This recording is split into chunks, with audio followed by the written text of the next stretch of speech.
Exercise 1.3 question number 3 हमें इसे solve करना है, लेकिन सॉल्व करने के लिए हमें पहले इसे कन्वर्ट करना पड़ेगा क्वाड्रेटिक इक्वेशन में। तो क्वाड्रेटिक इक्वेशन में कन्वर्ट करने के लिए यहाँ देखें, आप इसको पहले रीअरेंज कर लेते हैं। 5x की पावर 1/2 माइनस 7x की पावर 1/4 और प्लस 2 इज इक्वल टू 0। मतलब अगर कोई टर्म आपके इस साइड पे माइनस के साथ प्लस के साथ, इधर माइनस हो जाती है, इधर माइनस हो तो इधर क्या हो जाती है, ये प्लस हो जाती है। अच्छा, अब यहाँ पे अगर हम देखें तो यहाँ 1/4 लिखा हुआ है आपके पास, ऐसे ही है। और एक पावर जो है वो आपके पास लिखी हुई 1/2। अब 1/4 भी आपने सॉल्व करनी है, 1/2 भी, लेकिन अब हमें ये पहले ये देखना पड़ेगा कि हमें जो लेटर करना है वो x की पावर 1/4 कर लें या x की पावर 1/2 कर लें। हम जब भी को वैल्यू लेट करते हैं तो हमारी कोशिश ये होती है कि हम छोटी वैल्यू को लेट करें, ताकि जब हम स्केयर लें तो स्केयर लेने के नतीजे में हमारा जो दूसरी वैल्यू है वो जनरेट हो जाए। तो अब अगर यहाँ देखें कि यहाँ 1/4 ये छोटी है या 1/2 जो है ये छोटी है। अब हमने एक रूल होता है इसका कि आप इसको इधर मल्टीप्लाई करवा दें, इसको इधर मल्टीप्लाई करवा दें, तो ये वाली वैल्यू जो है ये आपके पास छोटी होगी, ये वाली वैल्यू आपके पास क्या होगी, बड़ी। क्योंकि इसका मतलब होता है कि एक चीज़ के 4 हिस्से करना। जैसे कि अगर यहाँ मैं अगर लिख करूँ तो ये 4 हिस्से हैं, इसका एक हिस्सा, और यहाँ इसका मतलब होता है कि इसके किसी भी चीज़ के 2 हिस्से कर देने। इसके यहाँ 2 हिस्से आपको जो है वो मिल जाते हैं। तो अब हम लेट इसको करेंगे, हम लेट करेंगे कि x की power 1/4 let y is equal to x की पावर 1/4, ताकि जब हम इसका स्केयर लें y का स्केयर इज इक्वल टू 1/4 का square is equal to x की 2/4 इज इक्वल टू 2 1 दा 2 2 दा 4 x की पावर 1/2। मतलब जब हमने इसका स्केयर लिया तो जो दूसरी वैल्यू थी आपके पास, वो आपके पास वैल्यू जो है वो जनरेट होगी। तो इसका मतलब ये आपके पास y का स्केयर बन गया, ये वाली वैल्यू आपके पास क्या बन गई, y बन गई। अब हम लिखेंगे 5, नहीं, जो हमारी इक्वेशन बनी 5y का square minus 7y plus 2 is equal to 0। अब यहाँ पे आपकी मर्जी है, आप चाहें तो इसको हल कर सकते हैं by quadratic equations, by quadratic formula, या फिर आप इसको हल कर सकते हैं बाय कंप्लीटिंग स्क्वायर, या आप इसको हल कर सकते हैं फैक्टराइजेशन प्रोसेस से। तो हम इसको फैक्टराइजेशन प्रोसेस से करेंगे। उसके लिए हमें क्या चाहिए होता है, उसके लिए हमें चाहिए होता है कि अगर यहाँ पे ये 7 है तो जमा में आपको माइनस का 7 चाहिए और ज़रब में आपको 5 टू द 10। अब दो नंबर हमने इस तरह ढूंढने हैं कि जब दोनों को प्लस या माइनस, प्लस भी कर सकते हैं माइनस भी कर सकते हैं, उसका आंसर माइनस का 7 आना चाहिए। और जब हम उन दोनों नंबर्स को मल्टीप्लाई करें तो आंसर आपके पास 10 आना चाहिए।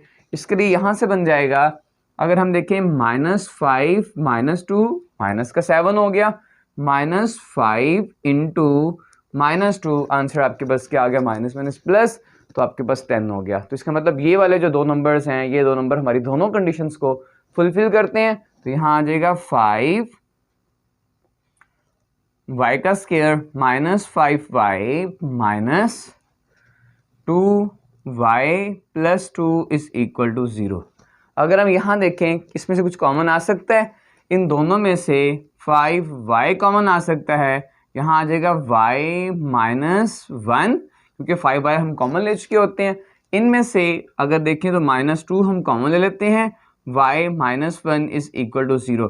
यहाँ हमने क्या लिया, माइनस कॉमन लिया। जब दोबारा अंदर मल्टीप्लाई करेंगे तो यहाँ आ जाएगा आपके पास -2y माइनस माइनस प्लस, और अगेन आपके पास वही वैल्यू जो है वो जो पहले है वो जनरेट हो जाएगी। नाउ अब हम लिखेंगे 5y -2 into y -1 is equal to 0। ये जो हम फैक्टराइजेशन प्रोसेस करते हैं, इसमें ये जो हम पेयर बनाते हैं, इसमें हमें ये देखना होता है अगर दोनों यहाँ पे आंसर्स जो हैं, दोनों answers same sign same values हों, तो इसका मतलब ये होता है कि ये हमारे आंसर, ये जो हमारे जोड़ा बनाया था, ये जो पेयर बनाया था, ये हमारा ठीक है। लेकिन अगर इन दोनों में से किसी एक में भी वैल्यू का प्रॉब्लम हो जाए या जो है वो साइन का प्रॉब्लम हो जाए, इसका मतलब आपका बनाया हुआ जो जोड़ा है वो गलत बना हुआ है। ठीक है, अब इसको आगे हल करते हैं। यहाँ आ जाएगा 5y -2 is equal to 0, y -1 is equal to 0, 5y is equal to 2, y is equal to 2/5। और यहाँ क्या हो जाएगा y इज इक्वल टू 1। अब हम जानते हैं कि y किसके बराबर है, y is equal to x की पावर 1/4 के, y is equal to x की पावर 1/4 के। और हमने एक चीज़ जानते हैं, किसी भी दो इक्वेशंस के अंदर अगर उस दोनों की लेफ्ट हैंड साइड इक्वल हो तो उसकी राइट हैंड साइड भी क्या होती है, इक्वल होती है। चलें जी, अब क्या आ जाएगा आपके पास, अब आएगा x की पावर 1/4 इज इक्वल टू 2/5। और अगर इसको देखें तो यहाँ आ जाएगा x की पावर 1/4 इज इक्वल टू 1 जी। अब इसकी 1/4 है, अब हम क्या करेंगे, टेकिंग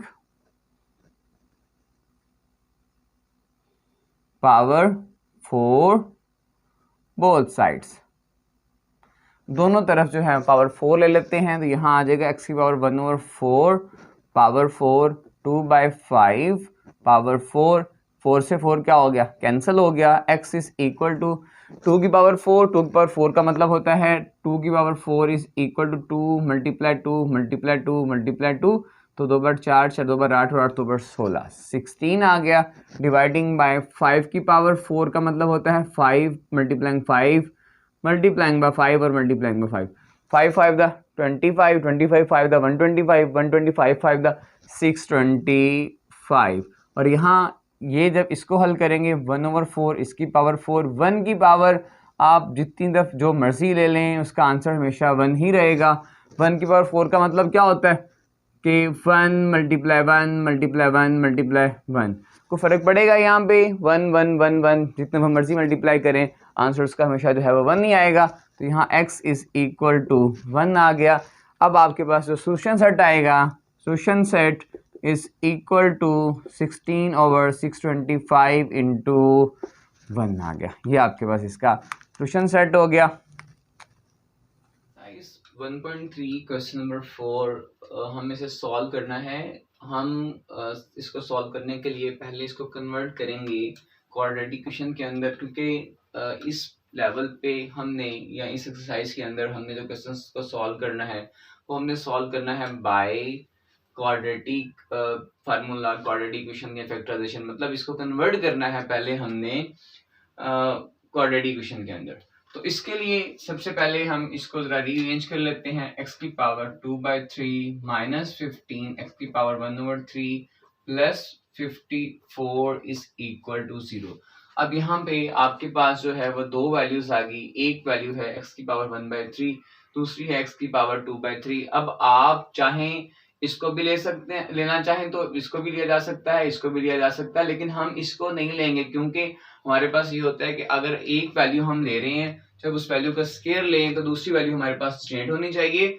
तो उसके लिए हम लेट कर लेते हैं, लेट y इज इक्वल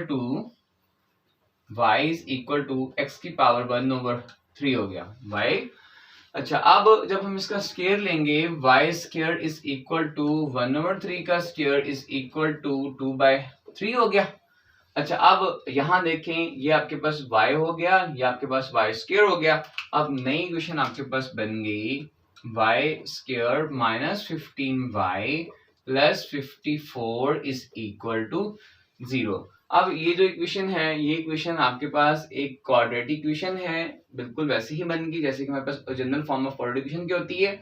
अब आपकी मर्जी है कि आप इसको सॉल्व करें बाय फैक्टराइजेशन, आप इसको सॉल्व कर लें बाय कंप्लीटिंग स्क्वायर, आप सॉल्व कर लें बाय द क्वाड्रेटिक फार्मूला। तीनों से आंसर जो है वो सेम आएंगे, लेकिन हम इसको करेंगे बाय द फैक्टराइजेशन प्रोसेस, मतलब पेयर बनाने वाला प्रोसेस। तो उसमें हम क्या करेंगे, हमें दो नंबर चाहिए कि जिनको जब जमा या तफरीक करें तो आपके पास आंसर माइनस का 15 आना चाहिए, और जब ज़रब करें तो आंसर आपके पास 54 आना चाहिए।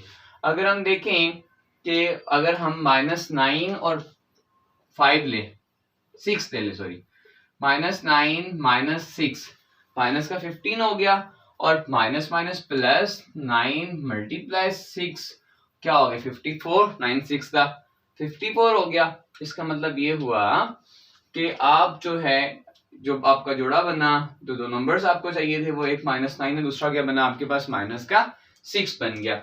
चलें जी, अब इसको पुट करते हैं। यहाँ आ जाएगा y का square minus 9y minus 6y और प्लस 54 इज इक्वल टू 0। इन दोनों में से कुछ भी कॉमन ना आए तो फिर y तो इसमें है ही है, कांस्टेंट तो इसमें से कोई नहीं कॉमन आ रहा, तो यहाँ आ जाएगा y is equal to y minus 9 minus इसमें से 6 कॉमन ले लें, यहाँ आ जाएगा y minus 9 is equal to 0, क्योंकि 6 9 दा क्या होता है 54 होता है। अब यहाँ आएगा y minus 6 into y minus 9 is equal to 0। अब y minus 6 is equal to 0, y minus 9 is equal to 0, यहाँ आ जाएगा y इज इक्वल टू 6, यहाँ आ जाएगा y इज इक्वल टू 9।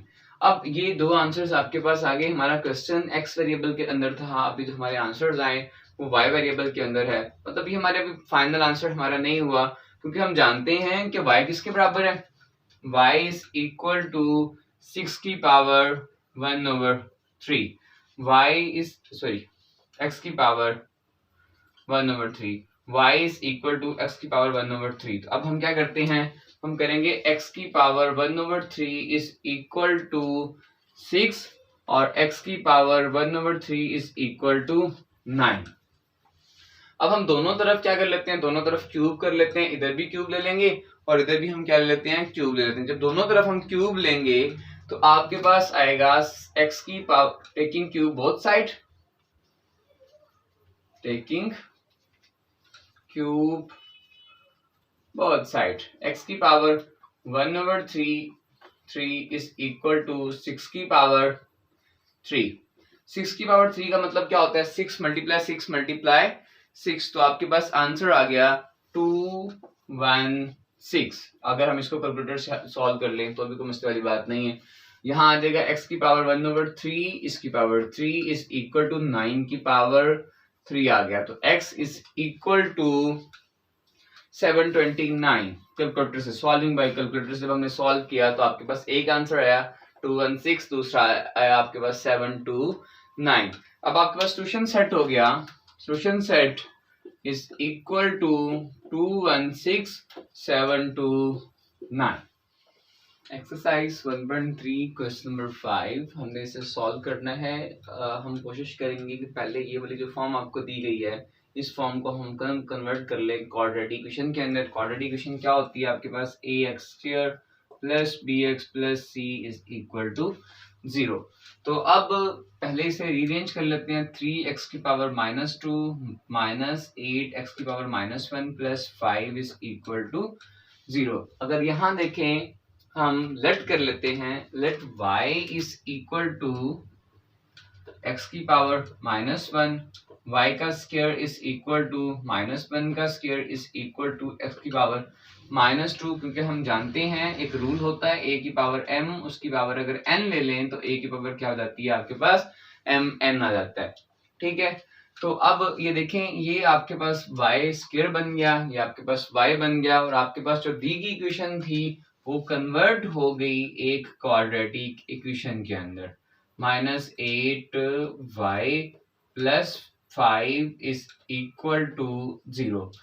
अब ये जो इक्वेशन आपके पास मिल गई है, आप इस इक्वेशन को सॉल्व कर सकते हैं by factorisation process, by completing square या फिर बाय क्वाड्रेटिक फार्मूला। तीनों से आंसर जो है वो आपका सेम आएगा, लेकिन यहाँ पे हम इसको हल करेंगे बाय फैक्टराइजेशन। फैक्टराइजेशन से करने के लिए हमें जमा के अंदर माइनस का 8 चाहिए और सरब के अंदर आपके पास 5 3 दा, दोनों को मल्टीप्लाई करेंगे, 5 3 दा 15 चाहिए। अच्छा, अब ये जो आंसर हमें चाहिए इसके लिए दो नंबर ढूंढने हैं, उनको आप प्लस करें या माइनस, प्लस भी कर सकते हैं माइनस भी कर सकते हैं, उसका आंसर माइनस का 8 आना चाहिए। लेकिन अगर मैं देखूं -5 -3 माइनस का 8 -5 इंटू -3 माइनस प्लस हो गया, 5 3 15 हो गया, तो ये जो दो नंबर्स हैं ये हमारी दोनों कंडीशंस को फुलफिल करते हैं। लिहाजा अब आपके पास हो गया नई इक्वेशन, इसको अगर मजीद आगे वैल्यूज पुट करेंगे तो -5y -3y plus 5 is equal to 0। क्या कॉमन आता है इसमें से, इसमें से सिर्फ y कॉमन आएगा, यहाँ आ जाएगा 3y -5 और यहाँ कुछ भी नहीं है तो हम -1 कॉमन ले लेते हैं। क्यों कॉमन लेते हैं? उसकी वजह ये होती है कि अगर हम इसमें से -1 कॉमन लेंगे तो आपका ये जो प्लस का साइन है किसमें कन्वर्ट हो जाएगा? माइनस पे। ये माइनस है तो किसमें हो जाएगा? प्लस में, ताकि ये वाली फॉर्म और ये वाली फॉर्म आपकी क्या रहे? सेम बन जाए। तो अब यहाँ आ जाएगा y-1 into 3y-5 is equal to 0 हो गया। अच्छा, अब हम इसको आगे जब करेंगे y0 3y-5 is equal to 0, y is equal to 1 हो गया, 3y इज इक्वल टू 5 हो गया और y इज इक्वल टू 5/3, क्योंकि यहाँ पे जो नंबर आपके पास मल्टीप्लाई हो रहा होता है तो यहाँ क्या हो जाता है? वो डिवाइड हो जाता है। अब हम जानते हैं कि y किसके बराबर है? y is equal to x की power -1, y is equal to x की पावर -1। अब देखें बच्चा, देखिए इसकी लेफ्ट हैंड साइड जो है वो दोनों की वो सेम है, तो राइट हैंड साइड भी क्या होगी? उनकी सेम हो जाएगी, इक्वल हो जाएगी। तो यहाँ आ जाएगा x की पावर -1 इज इक्वल टू 1 और यहाँ आ जाएगा x की पावर -1 इज इक्वल टू 5/3। अच्छा, इसको अगर हम लिखें तो ये आ जाएगा 1/x is equal to 1, cross multiply कर लें ये वाला x उधर, तो ये हो जाएगा, क्योंकि क्रॉस मल्टीप्लिकेशन में 1 पे अगर ऊपर लिख दें या डिनोमिनेटर में लिख दें कोई फर्क नहीं पड़ता होता, लिहाजा x इज इक्वल टू क्या माना जाएगा? इसका 1 ही होगा। यहाँ थोड़ा सा चेंज आएगा, कैसे? 5/3 है, यहाँ क्रॉस मल्टीप्लाई कर देते हैं हम लोग। जब क्रॉस मल्टीप्लाई करेंगे तो ये 3 इधर ऊपर चला जाएगा, 5 नीचे आ गया और यहाँ x आ गया। नीचे 1 लिखें ना लिखें को फर्क नहीं पड़ता होता, तो x इज इक्वल टू 3/5। तो आपका जो सॉल्यूशन सेट हुआ वो बन गया, आपका solution set is equal to 1 और 3/5।